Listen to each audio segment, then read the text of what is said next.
Comme chaque jour, bonjour Saveria Rojek. Bonjour. C'est l'actualité parlementaire et politique au Sénat avec les titres de cette actualité.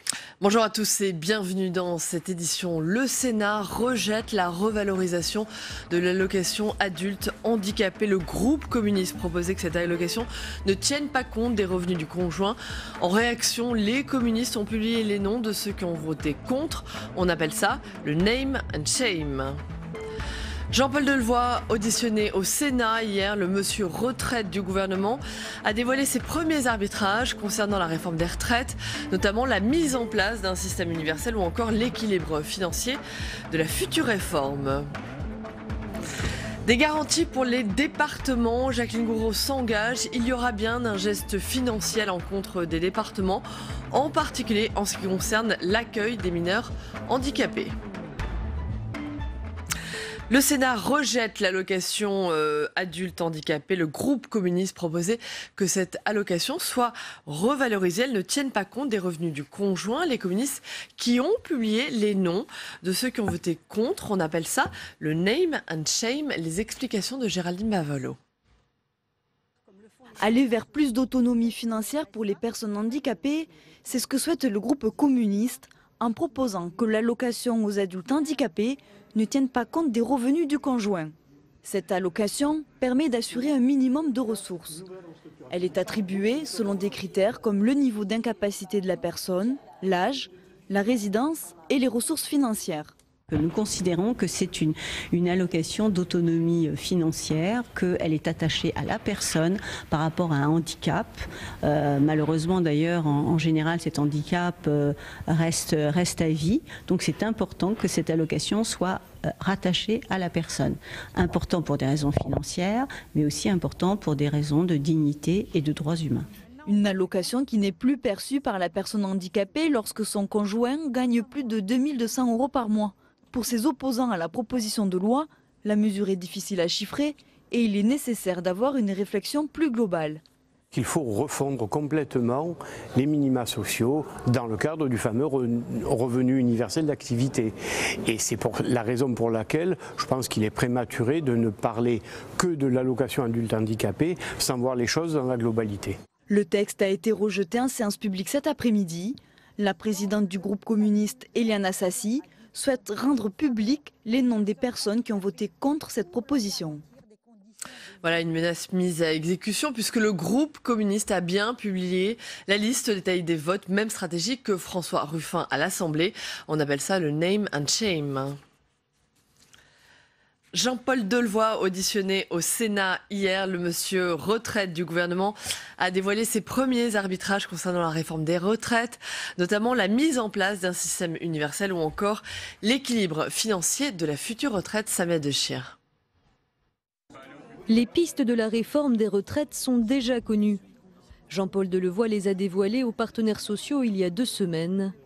Auditionné ce matin par la Commission des affaires sociales du Sénat, il n'a rien dévoilé de nouveau. Je comprends bien que l'habitude qui consiste à dire « vous avez décidé quoi ?» Eh bien, j'ai simplement décidé d'engager le dialogue avec un objectif très clair de mettre en place un système universel.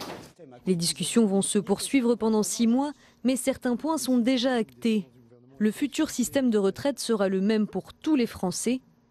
Dans ce système par points, 1 € cotisé ouvrira les mêmes droits pour tous. Et l'âge minimum restera fixé à 62 ans. Cela donc implique une disparition des 42, je crois, systèmes de retraite pour converger vers un système unique. Alors effectivement, c'est quelque chose que tout le monde appelle de ses voeux depuis bien longtemps, mais que personne n'osait faire. Et c'est un vrai défi, un vrai challenge. Voilà pour les grandes lignes, mais après l'audition, les sénateurs restent dans l'expectative. Dans ce futur système de retraite par points, aucun travailleur ne peut pour l'instant savoir si le montant de sa pension risque de diminuer. On ne pourra pas juger tant qu'on ne saura pas comment sera calculée la valeur du point, par qui elle sera calculée, à quel moment elle sera éventuellement revisitée. Le calcul dépendra en effet de la forme de gouvernance qui sera retenue pour le futur système des retraites. Autre incertitude, comment seront financées les périodes d'interruption d'activité comme le chômage? la plupart des questions ne sont en réalité pas encore tranchées. Voilà, et dans l'actualité, des garanties et des nouveaux moyens pour les départements, Saveria. Jacqueline Gouraud s'engage. Il y aura bien un geste financier envers les départements, en particulier en ce qui concerne l'accueil des mineurs handicapés, annonce de la ministre des Collectivités. Pas suffisant, répond Dominique Bussereau, le président de l'Assemblée des départements de France, Héloïse Grégoire. Le dialogue semble enfin s'apaiser entre les collectivités territoriales et le gouvernement. La ministre de la Cohésion des Territoires, Jacqueline Gouraud, l'a assuré ce matin, il y aura bien un geste financier à l'encontre des départements. Nous allons faire un geste envers les départements. Lequel ? Nous avons déjà un accord sur les MNA. Nous pensons qu'il y aura un accord. Il y a un accord qui va se faire, à mon avis, aussi sur les AIS, les allocations individuelles de solidarité. Concernant l'accueil des MNA, soit les mineurs non accompagnés, l'État propose au département une aide de 500 € par jeune, plus 90 € par jour pour un hébergement de 14 jours. Du côté des allocations individuelles de solidarité, Emmanuel Macron a demandé au gouvernement de proposer des solutions urgentes au département. Seulement, au-delà de tous ces gestes, Dominique Bussereau attend des mesures concrètes. Nous attendons des prises en charge financières nouvelles de l'État et puis nous avions décidé à l'ADF entre nous de mettre en place une solidarité territoriale, les départements les plus à l'aise pour aider ceux qui le sont moins. Nous attendons qu'il y ait des moyens techniques dans la loi de finances nous permettant de le faire. Après les mots d'amour, j'aurais reçu les preuves d'amour. En attendant les preuves d'amour, aucun ministre n'est pour l'instant convié au congrès de l'ADF qui aura lieu le 7 novembre prochain. Voilà, en attendant les preuves d'amour. Dans un instant, c'est le face-à-face, l'interview politique. Deuxième invité politique de cette émission. À tout de suite.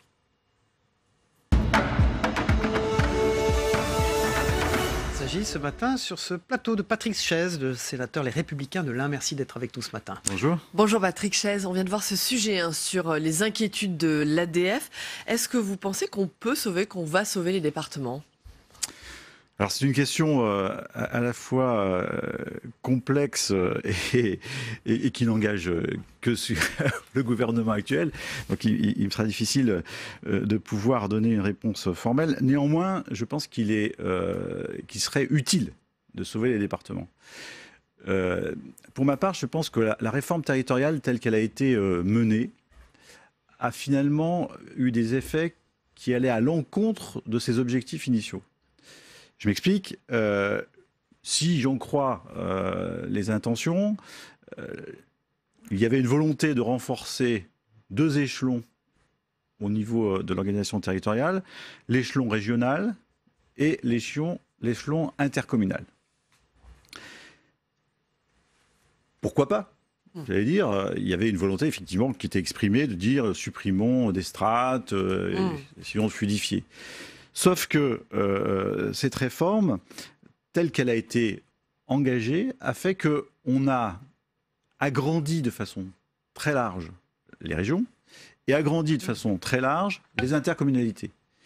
Ce qui fait qu'on a éloigné finalement du citoyen ces structures.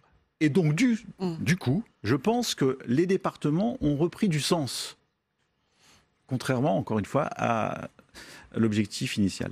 Patrick Chaise, votre actualité au Sénat, c'est la création d'une commission d'enquête sur la sécurité des ponts en France, après l'effondrement à Gênes, en Italie, du pont Morandi qui avait fait 43 morts, on s'en souvient, le 14 août. Donc vous créez cette commission d'enquête. Est-ce que c'est nécessaire ? Est-ce qu'il y a de quoi être inquiet sur la sécurité de nos ponts en France ? Alors, là aussi, je ne veux pas donner la réponse avant d'avoir fait le travail. Ce que je peux dire néanmoins, c'est qu'il y a une inquiétude qui est naissante, inquiétude auprès de la population, mais aussi auprès des élus qui, finalement, après un drame comme celui qu'on a connu, se sont interrogés et même remis en cause sur l'état des ponts. De façon naturelle et de façon spontanée, ce n'est pas un sujet qui, globalement, va donc pousser les élus à s'y intéresser. D'abord parce que c'est un sujet technique. Là, vous parlez du point de vue des élus. Moi, je vous parle du point de vue des citoyens et du travail que vous allez mener, vous, en tant qu'élu, en tant que sénateur, sur l'état des lieux de la sécurité de nos ponts. Y a-t-il de quoi être inquiet sur la sécurité de nos ponts en France ? Je ne sais pas s'il y a lieu d'être inquiet, mais il faut s'inquiéter. Il faut s'inquiéter. Parmi les chiffres, il y a beaucoup de chiffres dans ce genre de questions d'études. 7% des ponts qui sont empruntés par les nationales et les autoroutes pourraient devenir hors d'usage d'ici 20 ans. 7%, c'est énorme. Oui, c'est énorme, mais c'est, j'allais dire malheureusement, le résultat d'une politique qui est une politique d'utilisation sans prévention. Ce qu'il faut bien voir, c'est que la circulation routière, malheureusement, j'allais dire quelque part, pour d'autres raisons, est en croissance.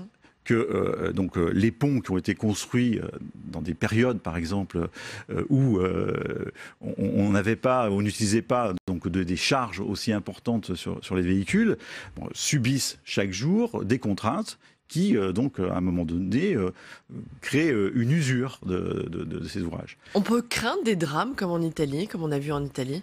Alors, c'est là encore une question très compliquée.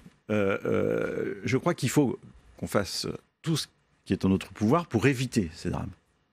Et c'est le sens de cette commission d'enquête. La commission d'enquête, pour ma part... Elle va dresser un état des lieux. Dresser un état des lieux, mais peut-être pas de façon individualisée, en tout cas par type d'ouvrage. Moi, je pense, mais là encore une fois, j'anticipe les travaux que l'on va mener, qu'il y a 2 clés ou 2 portes d'entrée pour pouvoir faire une identification. La première porte d'entrée, c'est la date de réalisation.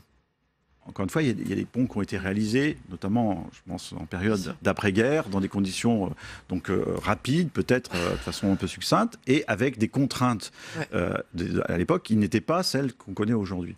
Et la deuxième clé d'entrée, c'est la technique utilisée. Et typiquement à Gênes, en fait, c'est un pont qui avait une structure particulière en béton armé. Un autre sujet, on sait que vous êtes un grand spécialiste du numérique. On parle beaucoup de numérique, de fracture numérique dans nos territoires. Comment réduire cette fracture numérique aujourd'hui ? Alors, si vous me permettez, je ferai tout d'abord une petite précision. Parce que quand on parle de numérique, on englobe tous les sujets numériques. Et pour moi, il y a... Là, précisément, les zones blanches, la fracture territoriale numérique. Justement, c'est 2 sujets.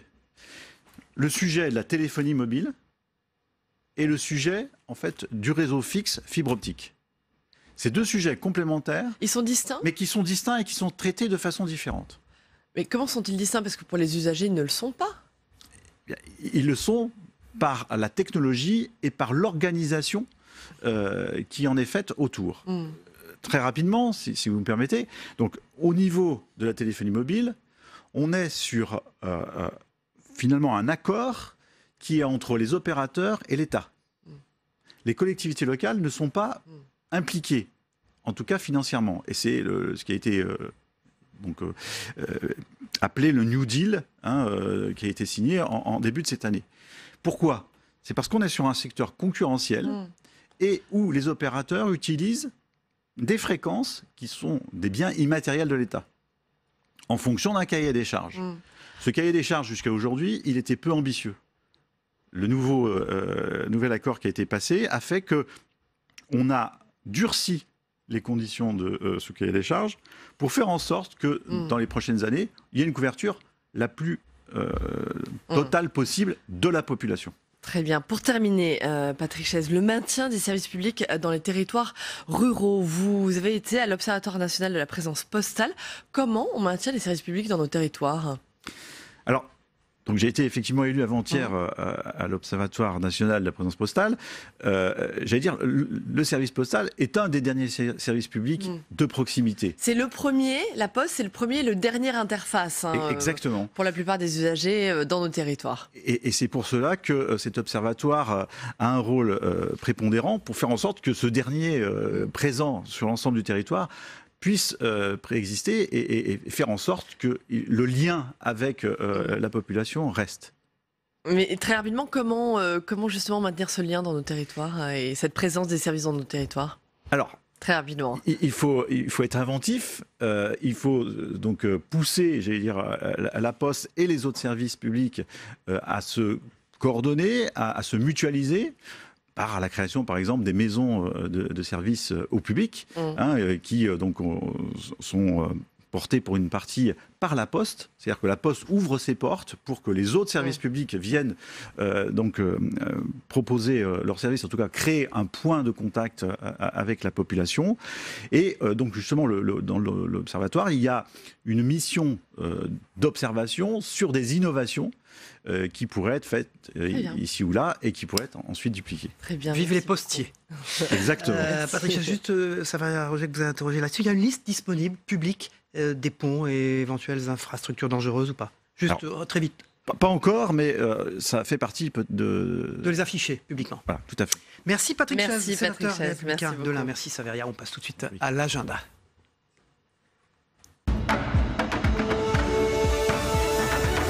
Alors, que se passe-t-il, Saveria? Alors, il faudra suivre à 9h à la délégation aux entreprises une communication de Martial Bourquin sur la revitalisation des centres-villes. À 11h45, une audition de Bruno Le Maire, le ministre de l'économie et des finances, sur la grande loi Pacte. Et puis à 16h15 en séance, juste après la séance des questions d'actualité, bien sûr retransmises en direct sur notre antenne, une proposition de loi centriste qui vise à favoriser la reconnaissance des proches aidants. En séance à 16h15. Merci. Voilà pour l'agenda. On passe maintenant à l'œil 2 dans un instant. C'est Benjamin Morel, l'œil de Benjamin Morel aujourd'hui, qui est docteur en sciences politiques. Bonjour Benjamin. Bonjour Benjamin Morel. L'affaire Mélenchon a mis en lumière beaucoup de questions, et notamment les questions d'indépendance du parquet. Dans le cadre de la réforme constitutionnelle, c'est une question d'indépendance du parquet qui pourrait être modifiée. Oui, elle l'a mis en lumière ou elle l'a masqué, parce que d'une certaine façon, la colère de Jean-Luc Mélenchon a un peu éclipsé ces débats qui commençaient déjà un petit peu à poindre dans le cadre de cette révision. Aujourd'hui, le parquet en France dépend directement du garde des Sceaux. Il dépend des gardes des Sceaux d'abord pour sa nomination. Les procureurs sont nommés par le garde des Sceaux avec un avis simple du Conseil supérieur de la magistrature, donc un avis contre lequel peut aller le garde des Sceaux.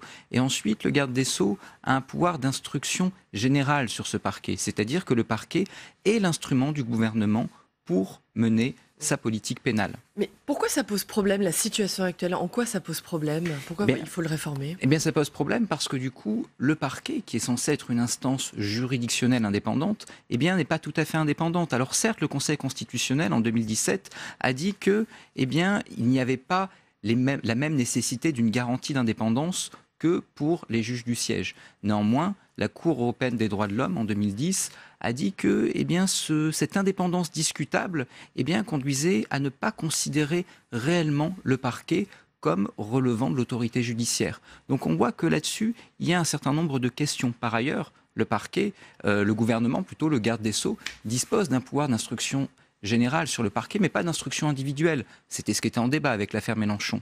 Mais la question, c'est est-ce que... Pardon, entre instruction générale et instruction individuelle, pour que les gens comprennent bien? Eh bien, lorsque le gouvernement veut mener sa politique pénale, il peut dire au parquet, eh bien écoutez, il faut que vous alliez plutôt dans tel ou tel sens. En revanche, il ne peut pas dire, là, il faut faire une perquisition chez M. Mélenchon.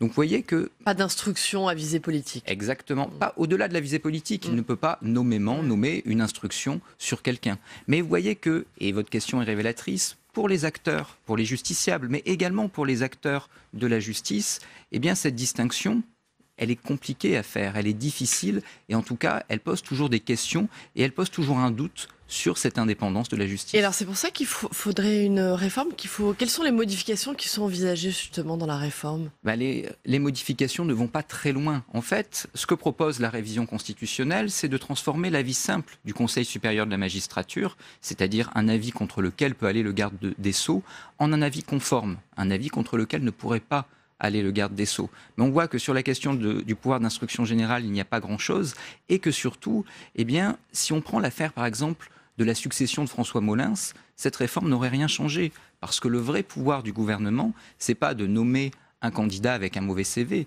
c'est de faire le tri entre les candidats avec un bon CV pour choisir un candidat qui peut-être serait compatible. Dans cette affaire, le tri visiblement avait été fait à l'Élysée, c'est ça qui posait problème. À l'Élysée et à Matignon, notamment avec les grands oraux devant Édouard Philippe. Et donc on voit que ce tri en amont, en fait, rend relativement vain cette révision qui peut-être est intéressante, cette idée d'un avis conforme, mais dans les faits, aujourd'hui, le garde des Sceaux suit toujours l'avis simple du Conseil supérieur de la magistrature. Donc la révision constitutionnelle ne change rien dans les faits et, au fond, elle ne règle pas tous les problèmes qui sont aujourd'hui ceux de l'indépendance du parquet. Que faudrait-il faire pour régler les problèmes dans ce cas-là ? Alors on peut imaginer, comme pour les juges du siège, que les procureurs soient nommés par le Conseil supérieur de la magistrature.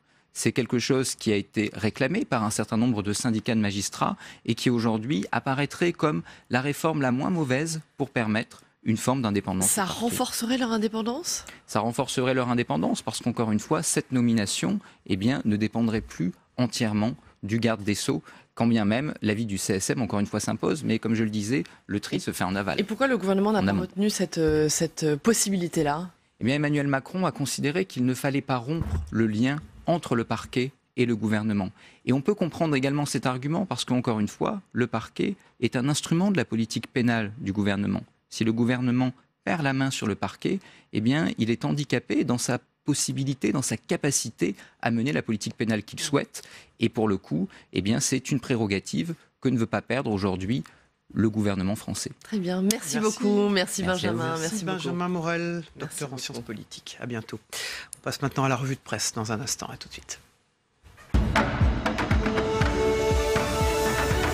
Alors, revue de presse de la presse quotidienne, régionale et nationale. Saveria. Et on commence avec le Parisien, les affrontements entre bandes à la une du Parisien. Une dizaine de jeunes sont morts dans des rixes entre bandes. Leurs parents lancent un cri d'alarme. Aidez-nous à sauver nos enfants. 2 jeunes sont morts dans la nuit de mardi à mercredi à Paris, à Sarcelles. Un phénomène qui se multiplie et qui inquiète les autorités. 159 affrontements ont eu lieu rien que les 6 premiers mois de l'année. Voilà, une nouvelle affaire de lait contaminé pour le groupe Lactalis, qui est à lire dans la version numérique du Courrier de l'Ouest, un des journaux du groupe Ouest France. Lactalis aurait continué à vendre 8000 tonnes de lait en poudre sortant de l'usine de Cran en Mayenne. C'est là précisément où des dizaines d'enfants avaient été contaminés à la salmonelle. Révélation du Canard enchaîné hier. Le Canard qui s'appuie sur des documents fournis par la préfecture de Mayenne récemment rendus publics. Sous couvert d'anonymat, un fonctionnaire se confie. La décision de laisser consommer les 8000 tonnes de poudre nous a surpris. C'est un risque inutile pour la santé publique. Lactalis, dans un communiqué, condamne fermement des accusations sans fondement, je cite. Voilà, et puis la grogne encore avec le prix du carburant à la une de Ouest France ce matin. Un prix qui n'en finit pas de monter, augmentation de la taxe carbone, flambée des cours du pétrole, tout concourt à faire exploser les prix à la pompe. Résultat, des appels à manifester se multiplient sur les réseaux. Manifestation le 17 novembre. Parallèlement, des pétitions rassemblent des milliers de signatures. Voilà, l'eau du robinet à la une de Libération. Champagne, l'eau que nous buvons est-elle de bonne qualité, Saveria ? C'est l'histoire du jour. Globalement, l'eau est bonne, mais la pollution au nitrate ou aux pesticides fait basculer plusieurs communes dans le rouge. Pour 2017, si la qualité des eaux est globalement satisfaisante et en amélioration, il existe des disparités géographiques dans la plupart des départements. La liste des communes est à découvrir donc dans Libération Champagne. Et puis la trottinette, bientôt bannie du trottoir à la une du Courrier Picard, pas que dans le nord et dans l'est d'ailleurs. Le gouvernement va interdire les trottinettes sur les trottoirs. Les utilisateurs de trottinettes électriques devront circuler sur des pistes cyclables ou dans des zones à 30 km/h. 5 personnes ont été tuées récemment, 300 blessés. Il était temps de légiférer. Elisabeth Borne, la ministre des Transports, souhaite dans le cadre de la loi sur les mobilités, la future loi sur les mobilités prévue pour 2019, créer une nouvelle catégorie de véhicules. Et puis à la une de la Nouvelle République du Centre-Ouest, ce sont des militants qui dénoncent les souffrances animales. C'est important. Les antispécistes, ce sont ces militants donc, qui dénoncent les souffrances animales. Hier, ils ont manifesté, comme vous pouvez le voir, devant un cirque à Châteauroux. Le bras de fer entre spécistes et antispécistes se durcit. Depuis janvier, une vingtaine de boucheries ont été vandalisées en France. Fin septembre, c'est un abattoir qui a été incendié dans l'Ain. Hier, le député Les Républicains Damien Abad sur notre plateau a demandé la création d'une commission d'enquête sur cette question. On part pour Saint-Malo maintenant. On termine avec la route du Rhum. J-10 pour le top départ de cette 11e édition. À Saint-Malo, donc, le 4 novembre, 10 jours avant le départ, la quasi-totalité des bateaux sont déjà là. 12 pages spéciales sur la course à découvrir donc dans le Télégramme. Voilà, le Télégramme de Brest qui est partenaire de la route du Rhum. Merci Saveria, on vous retrouve demain. Dans un instant, c'est la météo des territoires, le temps qu'il fait en France aujourd'hui, puis dans les territoires français aussi d'Amérique, du Pacifique, des Caraïbes, de l'océan Indien. C'est unique sur le canal 13 de la TNT. Et puis ensuite, c'est le Zap Matin qui suivra de Christophe Combarieux. C'est ce qui s'est aussi passé dans les autres émissions d'infos ce matin. Merci de votre fidélité. On se retrouve demain pour une nouvelle émission. Bonne journée à tous. Très bonne journée. À demain. À demain.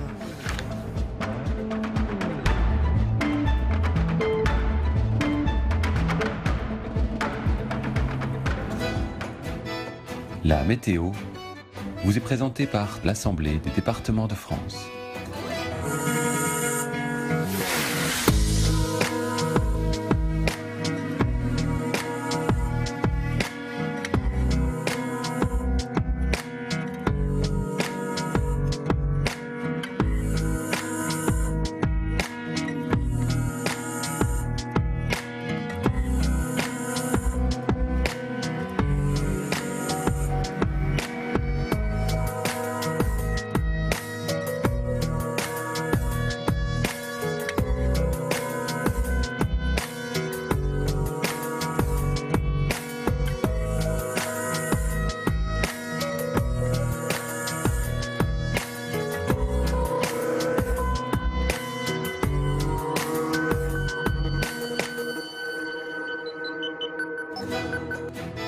C'était la météo avec l'Assemblée des départements de France.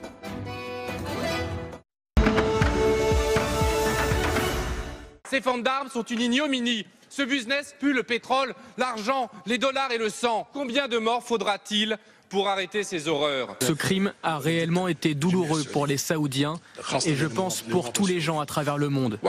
C'est un crime hideux et qui est injustifiable. Non, on ne vend pas des armes comme on vend des baguettes de pain. La règle est claire.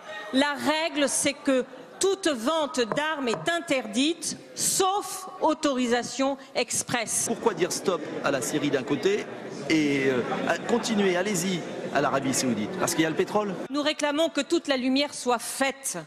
Une fois que la lumière est faite. Que les responsabilités soient clairement identifiées. Dans l'hypothèse où la responsabilité de l'Arabie Saoudite est avérée. Nous ne pouvons pas être simplement sourds, aveugles à ce que nous faisons et ce que nous vendons a des conséquences. Nous tirerons nos propres conclusions. Alors, nous en tirerons les conséquences et nous prendrons des sanctions. Compte tenu de la position de l'Allemagne, Berlin, est-ce que vous estimez que la France doit suspendre? On va avoir une règle simple. Mon agenda n'est pas dicté par les médias, que ça vous plaise ou non. Et ça n'est pas parce qu'un dirigeant dit quelque chose que je suis censé réagir à chaque fois. Vous avez le droit de vous poser la question. Et donc je ne vous répondrai pas. Si la question est si sensible, c'est que l'Arabie Saoudite est le deuxième acheteur d'armes de la France, derrière l'Égypte et avant l'Inde. Près de 1,4 milliard d'euros d'achats l'an passé. Donc j'y répondrai pas. Du ministère des Armées. Je regrette, mais et ça continuera. Tant que je serai à la place où je suis, ça continuera à être comme ça.